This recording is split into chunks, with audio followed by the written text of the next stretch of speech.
Tema kita ialah jadilah sahabat bagi semua orang. Saya kutip persis dari Injil Yohanes pasal 15 ayat 14 sampai ayat yang ke-15. Injil Yohanes pasal 15 ayat 14 sampai ayat yang ke-15. Kamu adalah sahabatku jikalau kamu berbuat apa yang kuperintahkan kepadamu. Aku tidak menyebut kamu lagi hamba, sebab hamba tidak tahu apa yang diperbuat oleh tuannya. Tetapi aku menyebut kamu sahabat, karena aku telah memberitahukan kepada kamu segala sesuatu yang telah kudengar dari Bapa-Ku. Demikian firman Tuhan. Berbahagialah orang mendengar firman Allah dan memelihara dalam hidupnya. Haleluya.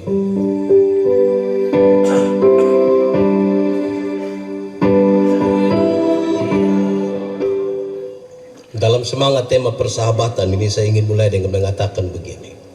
Saudara-saudara, seperti sekolah, persahabatan itu pun bertingkat-tingkat. Nanti sebentar kita bisa isi kita di tingkat berapa. Yang paling rendah TK. Lihat anak-anak TK kalau bersahabat, lari sama-sama, bermain sama-sama, heboh sama-sama, semuanya mereka sama-sama. Tapi kalau sebentar kita tanya, Adi, itu Adi pun teman? Iya. Dia pun nama siapa? Tahu?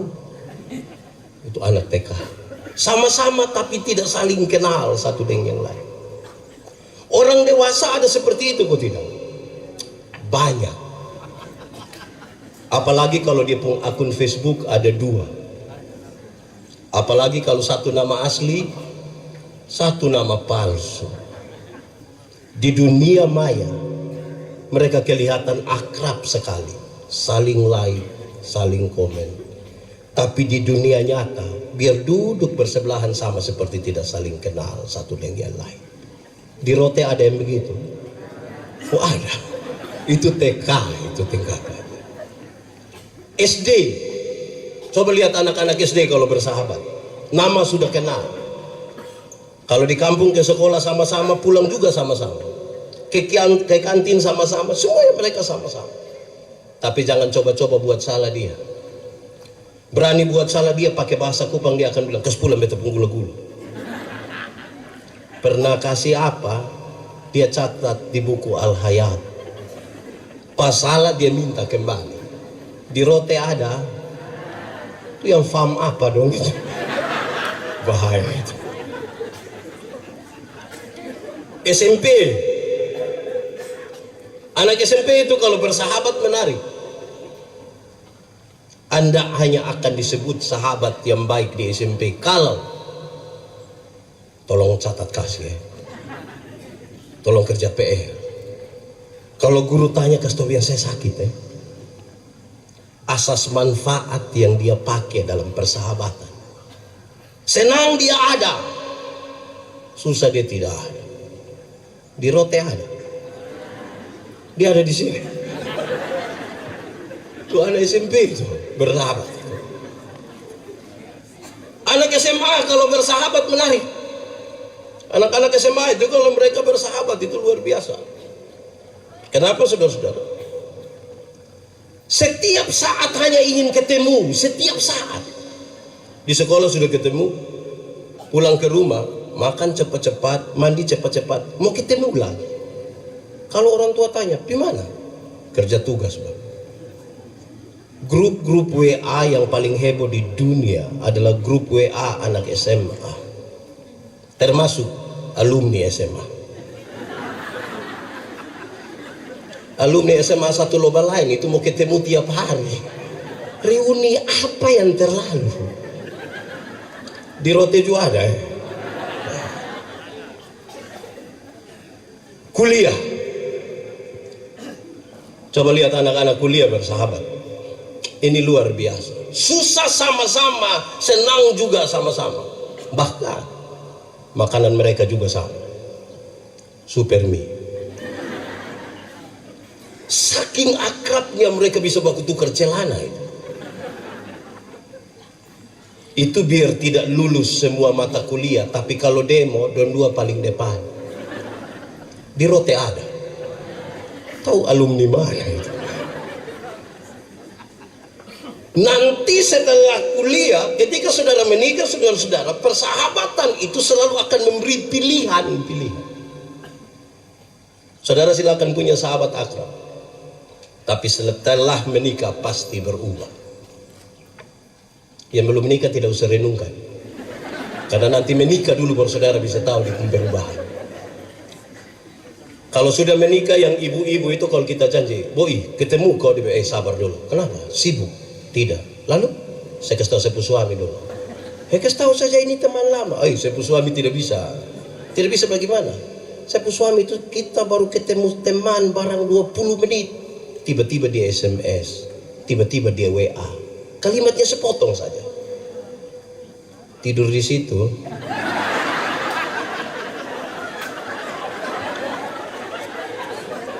Betul kok ibu-ibu? Ya. Masalah itu ya. Kami yang bapak-bapak juga sama. Kalau sudah menikah itu, kalau teman-teman janji, "Pak, ketemu kok." Tunggu dulu. Sibuk? Tidak. Lalu saya kasih tahu istri. Takut istri? Tidak. Kami hargai istri lah. Terus saya mau kasih tahu, "Mama, saya ketemu teman dulu." "Siapa?" "Kawan." "Cepat ya." Kami baru ketemu 20 menit, tiba-tiba HP bunyi. Ibu yang telepon. Mau ambil, salah. Tidak ambil. Tahu juga ya. Tidak ambil lebih salah. Kalau sampai ambil, ibu hanya ucapkan 3 suku kata. Pas kita ambil, ibu langsung bilang, itu cek posisi. Belum kasih tahu tempat, ibu langsung bilang, "Deng."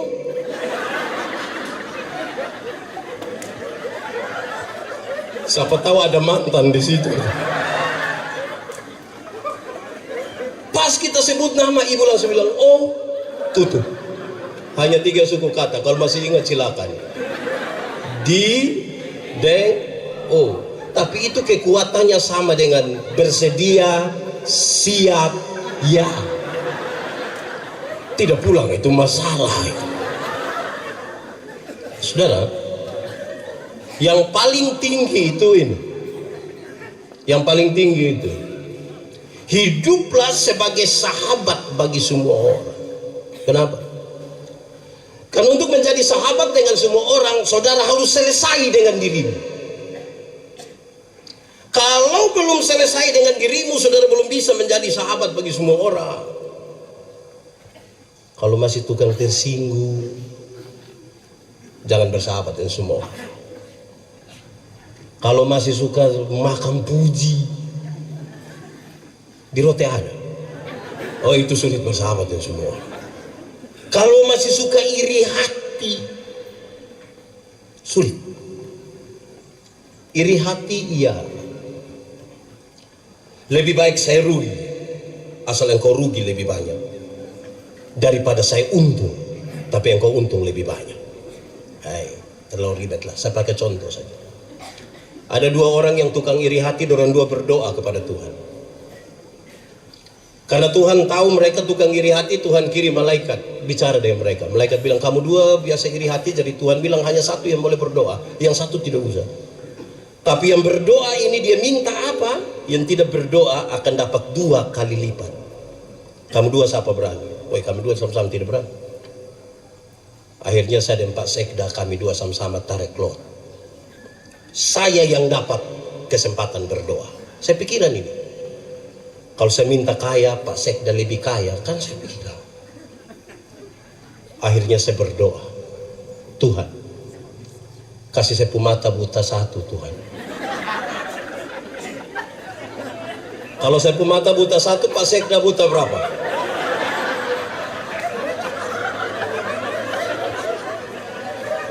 Buta 1 rugi kok tidak?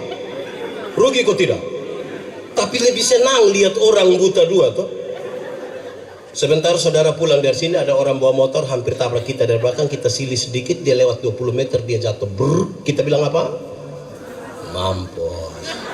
Cek pita kita pun bapak yang jatuh. Senang sekali lihat orang susah dan susah sekali lihat orang di rote juada. Tahu dia pakai baju warna apa? Orang begini sulit berjumpa dengan semua orang. Kenapa saudara-saudara? Dalam perjumpaan dengan semua orang kita bergumul dengan 3 hal yang serius. Dan itu harusnya selesai dulu dengan diri. 1. Dalam perjumpaan menjadi sahabat bagi semua orang, kita bergumul dengan apa yang disebut dengan nama rahasia. Saudara, kalau masih ada sahabat sampai hari ini akrab, pasti saudara punya rahasia. Istri tidak tahu, suami tidak tahu, tapi sahabat tahu. Saya mau kasih 2 catatan ringan. 1, saudara, kalau sudah terlalu rahasia antara 2 sahabat, itu biasanya negatif. Kalau sudah terlalu rahasia itu negatif. Apalagi kalau duduk sama-sama istri suami, tiba-tiba ada yang telepon, dia sengaja bangun pindah sedikit baru dia bilang halo. Halo. Di rote ada. Itu Pak ada duduk di sini.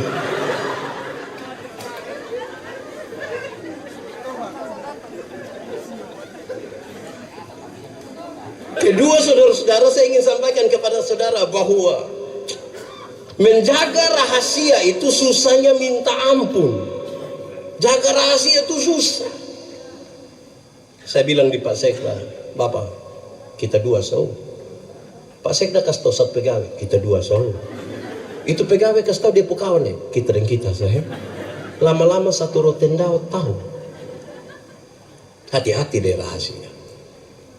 Saudara, apalagi kalau sahabat kita tidak bisa jaga rahasia. Saya lihat ibu-ibu ini cantik sekali, pakai pakaian hari ini megah, enak dilihat. Terus kalau dia berdiri di muka terus kita bilang, wih cantik ya, modis, bagus. Kalau sahabatnya ada di sebelah dan tidak bisa jaga rahasia, dia bilang, jangan lihat begitu. Kenapa? Belum lunas.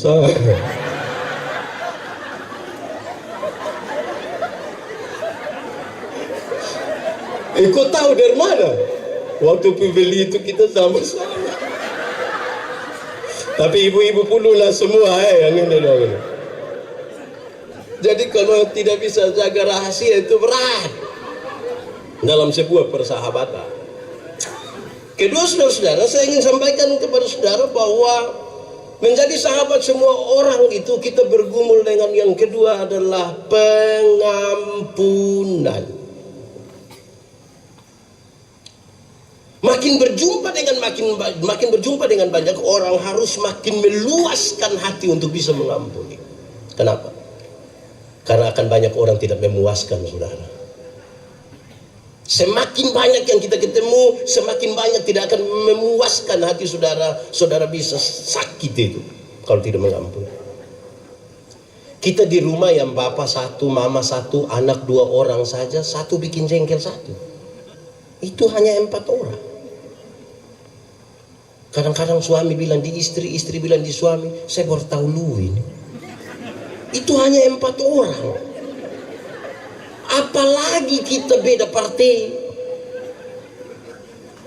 Apalagi kalau kita punya kepentingan politis yang beda. Kalau tidak siap hati untuk mengampuni, saya kira saudara orang yang paling malang di dunia. Saudara, lalu mengampuni itu apa? Mengampuni itu bukan usaha untuk melupakan masalah.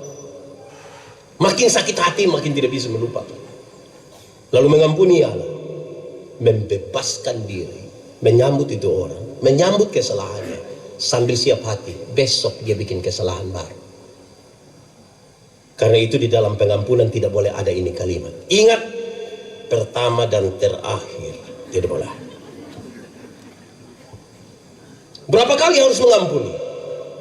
Alkitab bilang 70 kali 7 kali. Bukan soal 490 kali.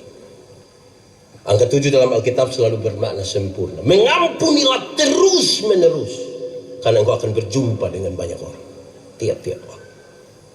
Ketiga, dalam pengampunan, dalam persahabatan dengan semua orang, kita bergumul dengan apa yang disebut dengan nama waktu luang. Waktu luang. Kami bapak-bapak ini kalau ketemu teman barang 30 menit, tiba-tiba satu akan ngomong begini. Pakai bahasa Kupang dia akan bilang begini. Duduk begini-begini sako.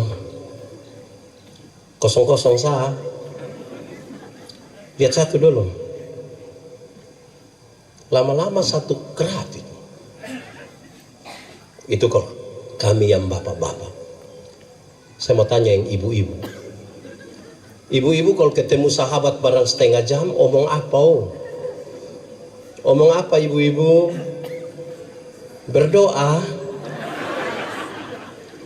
Ibu-ibu itu kalau ketemu sahabat barang setengah jam itu ada yang angkat kalimat menarik. Kalau dia mulai dengan kalimat ini, ada dengar kok tidak.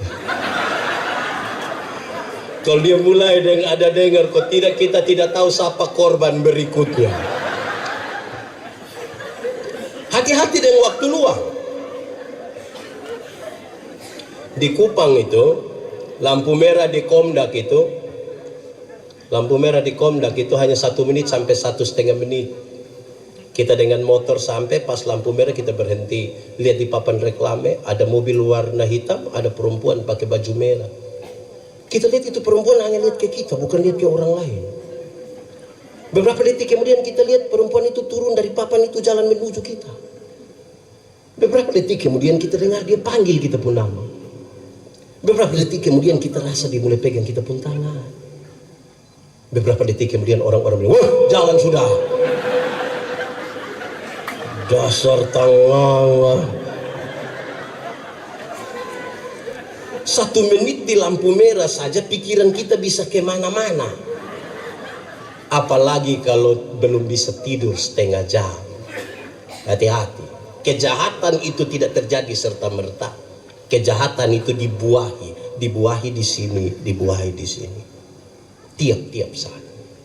Yang kita belum bisa tidur kalau lihat-lihat loteng tiba-tiba. Saya ada ide. Terus dia online, dia bikin status. Sudah jam 12:45 tapi mata belum bisa tertutup. Ada yang komen kok tidak? Minta nomor WA aku tidak? Saudara, sebelum kita masuk pada teks ini baru pengantar. Dua alat refleksi buat kita tentang persahabatan. Pertama, waktu. Tentang waktu ada ungkapan tua bilang begini, waktu adalah sahabat terbaikku. Waktu adalah sahabat terbaikku karena dia menyertai perjalananku sampai aku mati. Waktu itu tidak akan pernah meninggalkan kita 1 detik pun. Dia sahabat terbaik. Bahkan setiap kali bicara tentang kehidupan, itu kita bicara tentang waktu. Kedua, ungkapan ini bilang begini, hari akan kembali kepada hari, jarum jam akan berputar kembali pada angka itu. Tetapi yang namanya kesempatan datang berapa kali? Berapa kali? 1 kali. Hari ini kita bisa bertemu begini, besok kita masih bisa bertemu. Tapi perjumpaan hari ini sungguh-sungguh akan berbeda dengan besok. Maksimalkanlah perjumpaan hari ini. Maksimalkanlah kesempatan hari ini. Kalau saudara jadi ASN hari ini, saya ragu besok saudara masih ada atau tidak. Alat refleksi yang kedua adalah cermin. Coba saudara lihat cermin. Pernah pakai cermin deh? Ungkapan tua tentang cermin bilang begini, cermin adalah sahabat terbaikku. Kenapa? Karena cermin itu tidak akan tertawa ketika aku menangis. Kalau saya menangis, di cermin pun menangis. Kalau saya tertawa, di cermin pun dia sahabat terbaik. Realistis sekali, jujur sekali. Siapa yang datang di cermin pas dia menangis di cermin bilang, Kan tidak. Yang kedua, ungkapan Tua bilang begini, cermin itu dapat memantulkan bayangan diri, tapi isi hati tidak diketahui oleh cermin. Cermin memantulkan bayangan diri, tapi isi hati tidak diketahui oleh cermin. Kritiknya ialah, berapa kali kita berjumpa dalam kepalsuan, berapa kali kita tipu. Sebenarnya kita tidak suka dia, tapi ketemu dia sengaja. Karena itu saya ingin katakan, tidak semua senyum tulus. Tidak semua senyum tulus. Ada yang palsu. Kita datang, kita bilang slow, terus slow, kita lewat pada di rote juga ada. Siapa pu istri? Tapi yang menarik yang ketiga, orang datang bercermin, dia melihat dirinya. Pertama dia hanya melihat diri, tapi kemudian seolah-olah tangannya diperintah melakukan sesuatu. Begini kah? Begini kah? Makin banyak bercermin, makin harusnya lebih rapi, lebih baik. Tapi saya berkhotbah di banyak tempat. Biasa habis khotbah beberapa orang datang, selamat Pak Pendeta, terima kasih. Khotbah tadi pas. Saya tanya, pas deh kan? Pas dan dia, Bang. Itu bukan cermin. Itu kaca spion. Kalau cermin, orang lebih banyak melihat diri. Amin kok. Tapi kalau kaca spion lebih banyak melihat siapa? Saya tidak tahu di rote ini kita lebih banyak pakai apa. Cermin kok kaca spion. Saudara yang bilang, oh. Saudara, lalu teks ini bilang begini, kamu adalah sahabatku jikalau kamu melakukan apa yang kuperintahkan kepadamu. Oh, itu serius. Oke lah jadi sahabat. Tapi sahabat di dalam nama Tuhan itu melakukan sesuatu yang Tuhan mau. Ada banyak juga persahabatan tapi tidak melakukan yang Tuhan mau. Banyak orang terprovokasi karena sebuah persahabatan. Banyak orang menjatuhkan dirinya karena persahabatan. Persahabatan yang melakukan kehendak Allah disebut sahabat. Persahabatan yang tidak melakukan kehendak Allah, dia pun nama komplotan. Yang melakukan kehendak Allah itu urusannya dengan Tuhan. Yang komplotan itu urusannya dengan Pak Kapolres. Saya ingin pakai contoh. Contoh ini saya bicara di mana-mana, tapi biar menolong kita memahami teks ini. Yohanes 14 ayat 12 dia bilang begini, barang siapa percaya kepadaku, melakukan pekerjaan-pekerjaan yang aku lakukan. Jadi kalau orang mengaku percaya kepada Tuhan, dia melakukan apa yang Tuhan lakukan. Biasa saya pakai dua contoh ini. Satu, ada satu waktu Yesus urus seorang perempuan berzina yang kena tangkap. Supaya kalau di Rotendao ada yang berzina, nah, urus pakai cara Yesus. Ketika perempuan ini ditangkap, mereka bawa kepada Yesus. Menurut hukum setempat, dia harus dilempar dengan batu sampai mati. Yesus bilang begini, siapa rasa diri tidak berdosa, nah silakan angkat batu lempar duluan. Ada yang lempar? Dom pulang semua. Yesus tanya, dorang di mana? Su pulang, Mbak. Yesus bilang, hah, engkau pergilah dan jangan berbuat dosa lagi. Kalimat itu menunjukkan Yesus tidak kompromi dengan dosa. Dosa tetap dosa. Tetapi kepada perempuan pendosa ini Yesus beri kesempatan baru. Bahwa masa lalu tidak bisa dirubah. Oke. Tapi masa depan masih bisa dirancang. Tidak mungkin kita pulang ke masa lalu. Tapi masa depan sekarang kita mau rancang. Sekarang saya mau tanya duluan yang suami-suami. Bapak-bapak, suami-suami yang mengaku percaya Yesus, saya mau tanya. Satu saat tahu kalau mama selingkuh, istri selingkuh, bisa urus pakai cara Yesus. Cari mama, kau bilang, boi, pergilah dan jangan berbuat dosa lagi. Bisa? Wih, saya yakin berat itu. Separuh akan bilang, mama pergilah dan jangan pulang lagi. Pipi terus. Yang ibu-ibu saya mau tanya, Ibu-ibu satu saat tahu suami selingkuh bisa urus pakai cara Yesus. Bisa. Cari suami kau bilang, "Papa, pergilah dan jangan berbuat dosa lagi." Pasti bab tua bilang, "Puji Tuhan." Banyak ibu-ibu tidak begitu, apalagi kalau mereka punya gaji sendiri, tahu suami selingkuh, dia berdiri di pintu baru dia bilang begini, "Lu kira lu sendiri yang bisa? Jangan lihat umur 40 tahun begini Bapak, tapi berapa yang kecewa."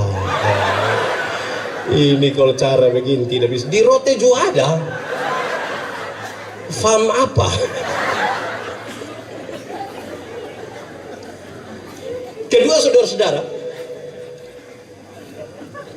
tahun 2009 saya ketua Panwaslu. Saya begini ketua Panwaslu.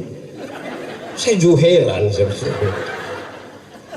Datang 1-2 caleg, mereka bilang ke saya, "Pak Pendeta, yo, kira-kira saya bisa jadi anggota dewan kok tidak?" Saya bilang, "Ya macam Bapak begini tidak bisa." Kok Pendeta yakin sekali? Oh, saya yakin. Kenapa? Bapak ini minta tolong jadi penatua diaken di gereja yang hanya urus 20 kakak, Bapak tidak mau. Tapi Bapak mau urus kami semua, saya yakin tidak jahat. Habis pemilu ternyata dia tidak terpilih. Dia datang cari saya, "Pak Pendeta, yo, ternyata Bapak mulut panas betul." Saya bilang, ini bukan soal mulut panas, Anda yang tidak terbiasa setia pada perkara-perkara yang kecil. Satu saat Yesus urus orang bertengkar baku rampas jabatan. Yakobus bilang dia, Petrus bilang dia, Andreas bilang dia. Yesus tidak marah, jabatan itu kebutuhan. Proses yang menjadi penting. Yesus ambil satu anak kecil, taruh di antara mereka. Terus Yesus bilang begini, "Barang siapa mau menjadi yang terbesar di antara kamu, hendaklah dia menjadi yang selesai." Tidak pakai pendekatan dengan sekda. Tidak pakai bawa ayam. Bukan mau pemilu baru datang kau bilang, "Kita dua saudara." Wah, saudara apa muka beda? Setia dulu pada perkara-perkara yang kecil, saudara. Lakukanlah, tanggung jawab. Tadi saya kira ikrar itu bagus sekali. Kecil, sederhana, tapi punya nilai. Saya mau tanya saudara, boleh jawab. Kalau dapat uang 1 miliar ini hari, kira-kira buat apa? Dapat uang 1 miliar, kira-kira buat apa? Kasih orang susah kok tidak? Saya rasa saudara berat sekali. Saya kalau dapat uang 1 miliar ini hari, semuanya saya kasih orang susah. Semuanya saya kasih. Nanti pendeta dapat apa? Nanti baru menghayal lah ya. Saudara, ini baru menghayal, saya susah kikir. Baru menghayal ini. Uang belum ada ini. Baru menghayal, saudara susah kikir begini. Saya yakin saudara nanti susah ini. Tidak susah jadi orang kaya nih.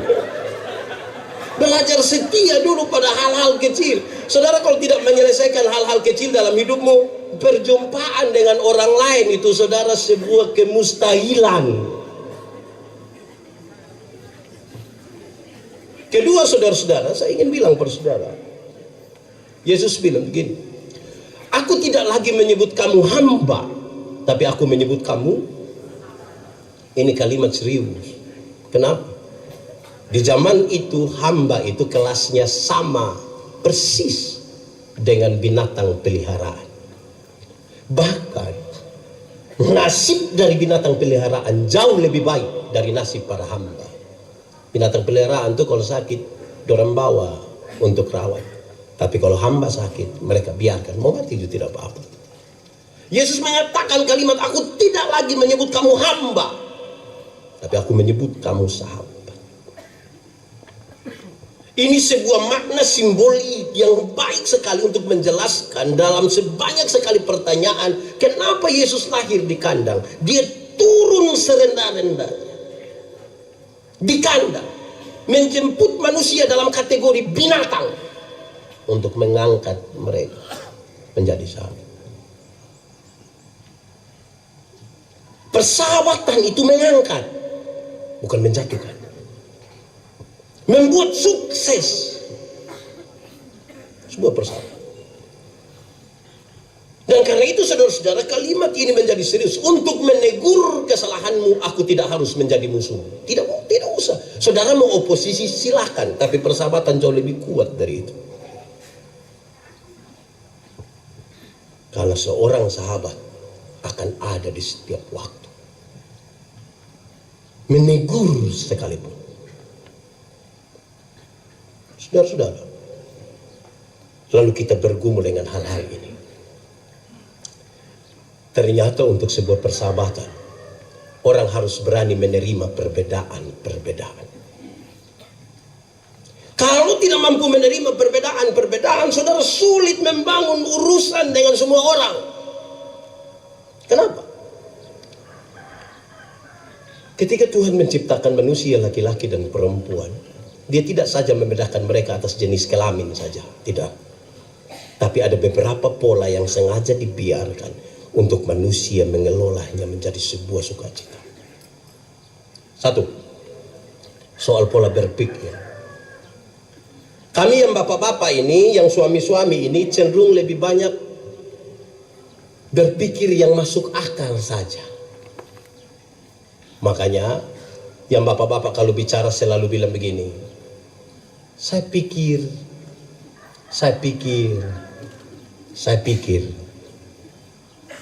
Tapi yang ibu-ibu, yang perempuan lebih banyak pakai apa? Makanya ibu-ibu kalau bicara selalu bilang, saya rasa.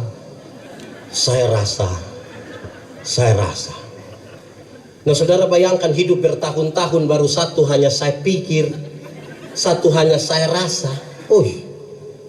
Mau kerja sama apa? Hidup yang maju itu, saudara-saudara, hari ini kalau kita mensyukuri 1 tahun kepemimpinan Bupati, Wakil Bupati, dengan semua ornamen di kabupaten ini, harus salah satu bagian refleksi kita adalah apakah kita mampu untuk mengelola apa yang dipikirkan dan apa yang dirasa atau tidak, menjembataninya dengan baik. Hidup tidak bisa pakai yang logis saja, tidak bisa. Penyeimbangnya adalah perasaan. Hidup juga tidak bisa hanya pakai perasaan saja, tidak bisa. Penyeimbangnya adalah, kira-kira 4 tahun lalu Sekwan Kota Kupang bikin Natal di Tablolong. Saya diminta berkhotbah. Saya pergi pakai batik sutra mahal, beli di Jakarta, kredit. Sampai sana Tablolong begitu luas dan manusia begitu banyak, hanya saya sendiri yang pakai batik. Beberapa ibu yang kenal saya dengan Pak Pendeta, berasa. Saya bilang, berasa apa? Di pantai juga Bapak pakai batik. Terus saya bilang, saya pikir hidup memang tidak bisa pakai yang dipikir saja. Saudara bicara silakan, paling masuk akal silakan, tapi kalau saudara tidak pakai penyeimbang dan perasaan. Ada banyak orang sudah bisa bicara banyak, hebat malah, tapi kalau ini kosong, sulit. Karena ruang itu bukan ruang materinya, ruang rasa. Saudara bayangkan kalau ruang ini kosong, saudara ketemu satu orang dan jengkel itu, mengerikan. Tiap hari dia pemuka saya yang ada di situ, dia pemukul, stres. Kedua, soal pola kerja. Yang laki-laki itu cenderung pekerja tunggal. Kami yang bapak-bapak ini hanya pergi ke kantor saja. Tapi kalau kami pulang, kami kira kami sudah kerja seluruh dunia dan segala isinya. Kalau bapak-bapak itu sempat koko adimea barang 1 jam, dia rasa kepun berjasa. Istri pulang dia bilang, mama tolong gendong ade dulu. Papa pilih mana? Saya pilih teman dong. Kok kasih kita sendiri? Kok tadi saya suka koko ade tuh 1 jam.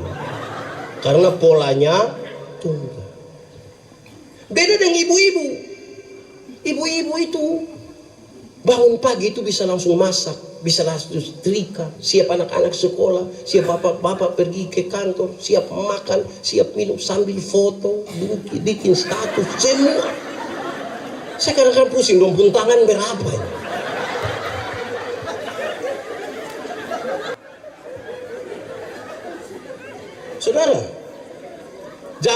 Bayangkan saudara-saudara kalau bapak-bapak itu, kami bapak-bapak itu, tamu baru di emper, bapak langsung bilang, "Mama, kopi." Padahal kopi tidak ada. Sebentar tamu pulang, mama bilang, "Papa, lain kali tuh kalau mau tanya, mau suruh begitu, nak cek dulu kopi kok tidak." Terus bapak bilang, "Kok yang itu hari saya sudah beli itu 6 bulan lalu." Karena polanya tunggal, dia kira satu kali beli itu untuk seumur hidup.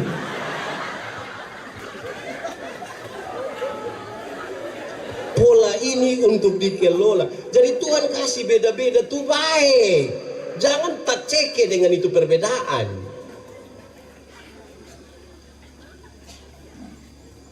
Saudara, kalau ada acara begini, ketua panitianya bapak-bapak, jangan telepon yang panitia, ketua panitia, jangan.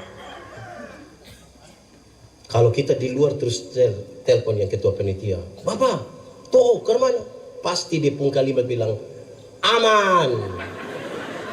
Pasti bilang aman.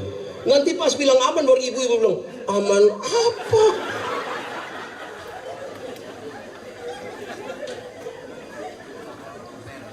Ibu-ibu tuh lebih detail. Kita kira kalau buat habis tank semua aman. Kerja masih banyak. Jadi jangan bicara sesuatu yang logis, kemudian kita kira persoalan selesai. Yang detail belum. Yang detail belum. Detail itu serius. Ketiga, soal komunikasi. Laki-laki itu cenderung pendiam. Sebuah penelitian bilang seorang laki-laki kalau bicara satu hari kira-kira 7.000 kata. Berapa ribu? 7.000. Tapi seorang perempuan kalau bicara satu hari minimal sekurang-kurangnya 21.000 kata. Bapak 7.000, mama berapa? Pagi-pagi bapak supi kantor, anak-anak semua supi sekolah. Terus mama mau 21.000 dan siapa? Ini aneh. Makasih. Bapak biasa pulang kantor jam berapa? Jam 2. Mama rencana mau kasih keluar yang 3.000. Mama sambut di pintu. Mama bilang, "Pak." Terus bapak bilang, "Hah? Di kantor tadi baik." Terus papa bilang, "Lu kepala kantor." Kalau pola komunikasi kita macam begini, saudara-saudara, jangan heran kalau satu saat ketika kita pulang itu mama ada di tetangga dong sambil tede-tede kutu itu kasih habis yang 21.000. Menara Babel itu tidak selesai dibangun bukan karena kurang uang, bukan karena kurang materi, bukan karena kurang tenaga kerja, hanya karena terputusnya komunikasi di antara mereka. Kalau saudara tidak mampu membangun komunikasi yang baik, saudara bukan sahabat yang baik, saudara lawan. Saudara hanya sekedar mencari-cari kesalahan. Tempat terbaik adalah apa? Pesta, meja makan, acara seperti ini. Duduklah bersama-sama. Rumah tangga tuh kalau duduk bersama-sama tuh menari. Di meja makan bapak tanya mama, "Mama, yo, kenapa ini sayur garam semua?" Terus mama bilang, "Aduh pak, minta maaf, saya terlalu ingat papa tadi. Jadi saya kira papa garam nih yang saya angkat ke taruh-taruh." Yang penting komunikasi itu, jangan. Di meja makan itulah kesempatan tanya yang anak-anak, tanya yang laki-laki. Laki-laki, di sekolah tadi dapat berapa?" "Saya dapat 9 bapak." "Loh, sama kayak lu pembakar." Tanya yang nona, "Nona, di sekolah dapat berapa tadi?" "Aduh bapak, matematika susah kok, saya dapat 3 bapak." "Aduh, lu sama kayak lu pemama pun keluar." Tapi komunikasi itu menjadi penting. Saya bayangkan kalau kerja dari berbagai-bagai dinas segala macam yang ada di kabupaten bersama-sama dengan ini anggota dewan, kalau komunikasinya buruk, saudara membangun apa di Rotendao? Pilihlah kalimat-kalimat yang positif dengan maksud yang positif untuk komunikasi. Pilihlah kalimat-kalimat yang positif dengan maksud yang positif, karena semua kalimat positif itu belum tentu maksud baik. Tagal istri gue juga kita bilang, mama sayang dari mana? Saya di sini. Maksudnya kok dari jauh saya suka kelihatan. Kalimat positif, maksudnya juga tidak baik. Masa kok dari jauh saya suka kelihatan? Lu maksud apa?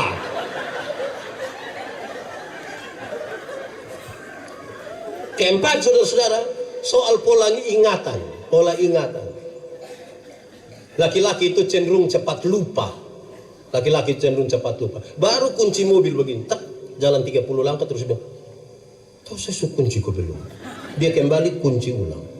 Karena polanya cepat lupa. Makanya ibu-ibu kami minta maaf. Kami bapak-bapak ini kalau di luar rumah kami lupa kalau kami ada istri.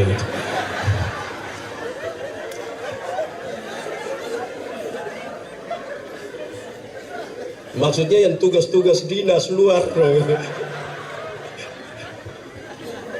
Kadang-kadang maksudnya kami cerita dengan kawan dong sampai lupa kalau mama ada tunggu di rumah. Jangan terlalu negatif juga lah. Itu beda dengan ibu-ibu. Ibu-ibu itu ingatannya tajam sekali, setajam silet. Ibu-ibu itu kalau ada suami bilang begini, orang ke saya tidak pernah marah saya pu istri, pasti yang protes dia pu istri. Tidak pernah apa? Terus kita bilang, mama ya memang tidak pernah. Mama itu bilang, pernah. Yang mana? Yang itu hari. Itu hari mana? Yang tahun 1900 itu dia ngomong. Jangan coba-coba bikin salah-salah deh ibu-ibu. Jangan coba-coba pinjam dia pun Tupperware. Dia ingat itu goresan berapa itu dia tahu. Yang pernah jadi anak-anak, pegawai muda dong saya mau tanya, pernah jadi anak-anak saya mau tanya, pernah periksa papa dan mama pun pakaian dinas kok tidak? Pernah kok? Kalau periksa saku-saku dinas itu saya mau tanya, yang paling dapat uang paling sering kita dapat uang itu di bapak pun pakaian dinas atau mama punya? Bapak pasti lupa. 5.000, 10.000, 20, bapak lupa. Jangan coba-coba periksa di mama punya. Sia-sialah pekerjaanmu.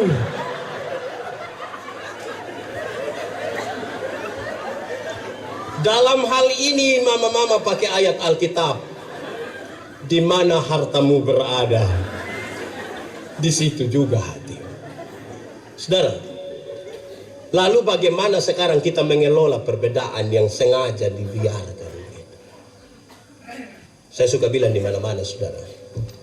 Kelolalah perbedaan itu seperti makan kolak. Tahu kolak?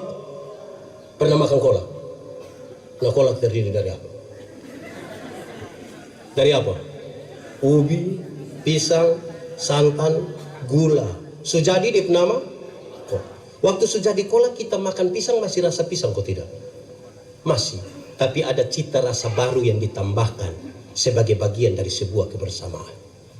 Tidak ada upaya untuk saling menghilangkan satu dengan yang lain. Tapi bisa berkumpul bersama-sama di satu tempat yang dipunama panci. Bukan saya mau makan kolak dan saya makan ubi di sana. Habis pindah pi makan pisang di sana. Pindah lagi pi minum santan di sana. Baru terakhir datang duduk di atas kompor di sini.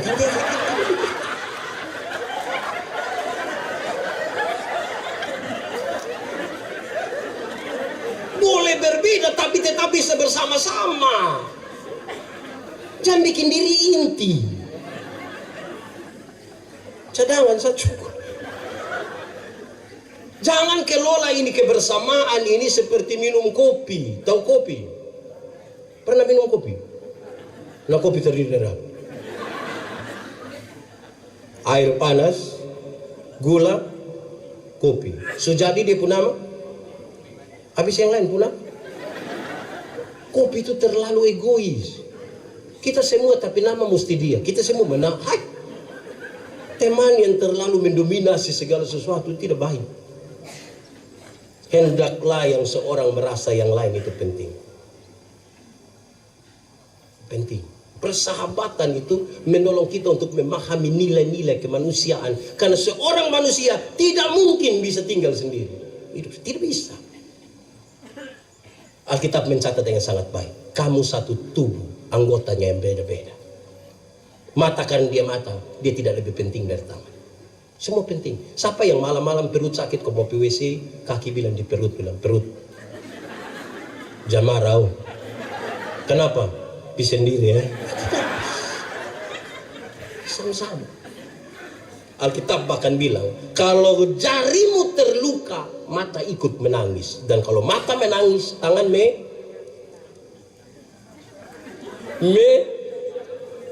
melap. Sudahlah, yang penting saudara mengertilah. Supaya semua orang menjadi penting. Jangan abaikan orang lain. Jangan abaikan orang lain. Karena saudara tahu, semua yang menjadi rutinitas akan berakhir. Tapi persahabatan tidak akan pernah berakhir kalau kita kelola dengan baik. Saya akhiri khotbah ini dengan satu kisah kecil. Seorang pendeta mau pergi pelayanan pakai motor, jalan-jalan di ban motor pecah. Pecah bukan kentut, pecah. Ada orang tambal ban di situ, puji Tuhan. Ditolong tambal ban, tolong. Cepat orang tunggu saya mau pelayan. Ini anak juga kerja cepat. Kurang dari 10 menit selesai. Bapak sudah. Oke baik, terima kasih adik. Saya jalan, orang tunggu saya. Baru jalan 10 meter, ban pecah lagi. Pendeta ini marah. Kerja macam apa? Kerja macam begini nih yang saya pemban pijat terus, bagaimana pelayan? Kirim pelayanan baik, gampang. Ini anak yang tambal ban jawab, dia bilang begini, Bapak pekerja saya yang penting. Yang saya pun ini tidak penting. Saya pun tidak penting, ini Bapak pemban pecah terus. Karena itu duduk diam-diam di situ kok saya kerja. Saya berharap saudara menangkap sesuatu dari pesan ini.